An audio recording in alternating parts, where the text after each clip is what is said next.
Bonjour Aurore Berger. Bonjour. Nous allons parler des municipales, mais quand même un mot sur le bac. Oui. Des copies du bac retenues par des professeurs grévistes. Jean-Michel Blanquer veut prendre en compte le contrôle continu pour les élèves qui n'auraient pas les résultats de leur copie. C'est un passage en force, il a raison ?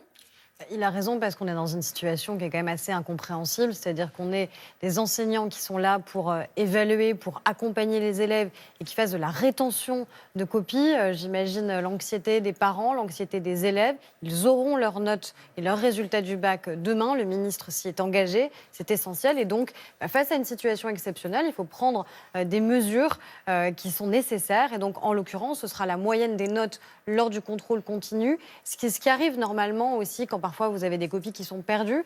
Là, le problème, c'est que les copies ne sont pas perdues, elles sont retenues.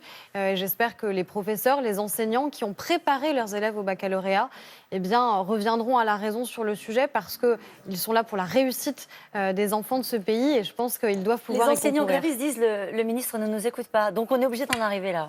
Je pense qu'on n'est jamais obligé d'en arriver là et d'avoir des conséquences qui sont sur les familles et qui sont sur les enfants. On a eu une forme de chantage comme ça tout au long de l'année avec des enseignants qui, pour certains d'entre eux, refusaient d'entrer les notes de contrôle continu sur Parcoursup. Ça pénalise qui ? Ça pénalise pas le ministre, ça pénalise pas l'administration, ça pénalise celles et ceux qui attendaient de pouvoir faire leur choix sur Parcoursup notamment. Mais on a l'impression qu'on est dans une situation de bras de fer entre le ministre de l'Éducation nationale et une partie des enseignants grévistes qui contestent notamment la réforme du bac. Il n'y a plus de dialogue possible. Mais le dialogue, il a existé pendant toute la préparation de la réforme. Le dialogue a existé aussi au sein de l'Assemblée nationale et du Sénat, parce qu'à un moment, c'est une réforme que nous avons votée, qui est démocratique. C'est un choix qui est fait de dire qu'il faut casser cette logique de filière qui enfermait les élèves en filière générale, en S, ES ou L, pour qu'il y ait beaucoup plus de liens entre les différentes matières, pour que les élèves aient le droit de choisir, d'échouer à un moment dans une matière, de changer d'avis.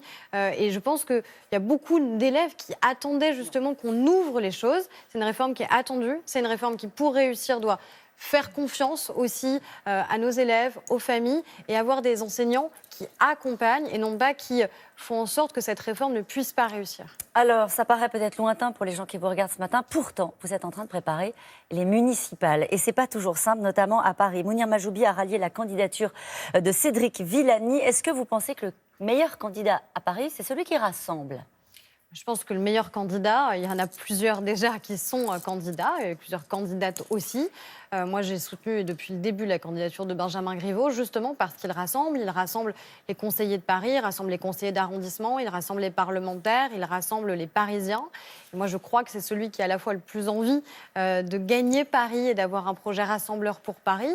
Après, c'est bien qu'il y ait aussi d'autres candidats. Si on avait eu un candidat unique depuis le début, on nous aurait dit que ça n'est pas démocratique et finalement vous empêchez que le débat existe. Le débat existe et on nous dit attention, il y aurait trop de débats et est-ce que c'est une vraie compétition ? Bien sûr que c'est une vraie compétition. Est-ce qu'ils ont tous les mêmes chances ? Il y a 5 candidats qui vont défendre leur candidature la semaine prochaine et on a l'impression qu'il y a déjà un gagnant désigné qui est Benjamin Griveaux, vous savez, qui est votre candidat. Moi, je sais pour qui je soutiens, mais ce n'est pas moi qui décide. Moi, je ne suis pas membre de la Commission nationale d'investiture. Cette Commission nationale d'investiture, elle décide à Paris, elle décide dans toutes les villes de plus de 9000 habitants. On pourrait avoir des surprises à Paris.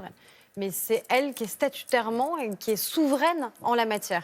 Donc, encore une fois, il y a un match entre plusieurs candidats, tant mieux, c'est-à-dire qu'il y a de la démocratie interne au sein du mouvement, il y a un processus de désignation. Moi, ce que je veux surtout, c'est qu'on dise quel projet on a pour Paris, sachant que le projet pour Paris, il va au-delà de Paris, on le sait bien, ça a des impacts majeurs sur toute la métropole parisienne, sur l'Île-de-France, j'en sais quelque chose.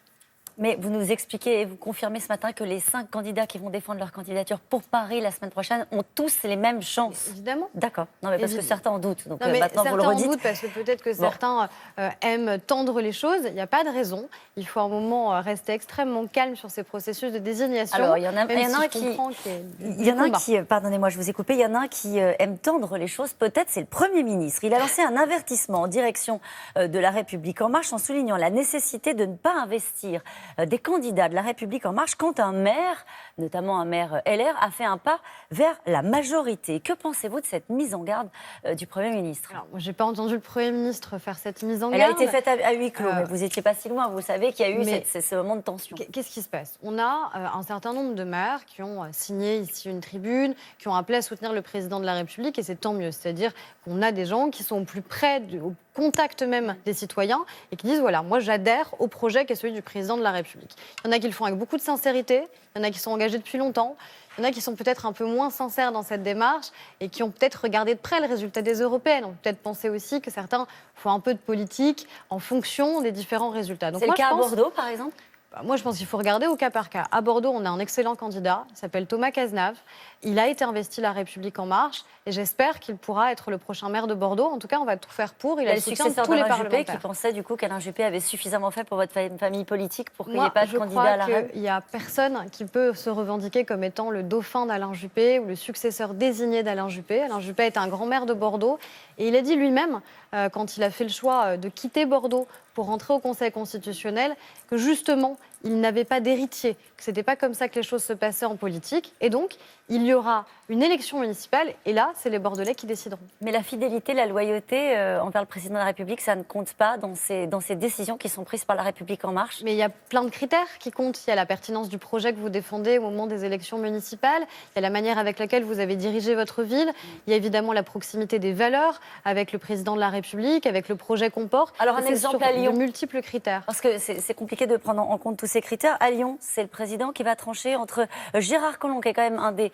artisans de la victoire d'Emmanuel Macron, et David Kimfeld, je ne sais pas comment on prononce. Kimfeld, oui. Voilà, Kimfeld, qui visiblement est aussi candidat. On sent bien qu'il y a une tension entre ces deux personnalités qui se revendiquent de la République En Marche. Vous arbitrez en fonction de quels critères là? Encore une fois, on aura une commission nationale d'investiture et c'est elle qui est souveraine. Moi, j'oublie pas que si je suis là et si un certain nombre de parlementaires sont là, c'est aussi grâce à des gens comme Gérard Collomb qui nous ont accompagnés pendant la présidentielle notamment. Alors, la République En Marche tente de former ses candidats pour les municipales et ce week-end, il y a eu un séminaire, un drôle de séminaire où les candidats potentiels, par exemple à la mairie de Trifouilly-les-Oies, c'était une espèce de jeu de rôle, s'appelait par exemple Jeanne Fachot. Pour le Rassemblement national, c'était une personne qui était chauffeur de taxi. Jean Brutus, juppéiste, qui a quitté les Républicains pour vous rejoindre. C'est un jeu, la politique, pour la République En Marche? Non, c'est évidemment pas un jeu, la politique pour la République En Marche. Vous savez, on travaille. Hier, on était encore sur la lutte contre la haine sur Internet au sein de l'Assemblée nationale, donc c'est pas un jeu. Il y a une préparation d'un certain nombre de candidats. Vous approuvez ces méthodes, vous? Mais vous savez, on essaye de renouveler les femmes et les hommes qui font de la politique. Ça a été le cas grâce aux Français au moment des élections législatives. Il faut que ça continue au moment des élections municipales. Il y a une préparation qui est faite, il y a une formation, il y a des mises en condition qui sont faites de nos candidats. Parce que pour certains, c'est la première fois qu'ils vont affronter une campagne. Et on sait à quel point ça peut être aussi violent, parfois, une campagne électorale. Donc Jeanne Fachot et Jean Brutus, ça vous va quoi? J'espère que Jeanne Fachot surtout ne gagnera pas. Et nous, c'est l'engagement qu'on prend de faire en sorte que sur l'ensemble des communes, et d'ailleurs on a pris un engagement très fort et les autres partis, j'attends qu'ils le prennent, de se dire qu'on ne prendrait jamais le risque de présenter un candidat si ça pouvait demain faire gagner l'extrême droite dans une de nos communes. Je ne sais pas si les amis de Alain Juppé apprécieront, mais ça c'est une autre histoire pour Jean Brutus. Merci beaucoup Aurore Berger, ça vous va bien.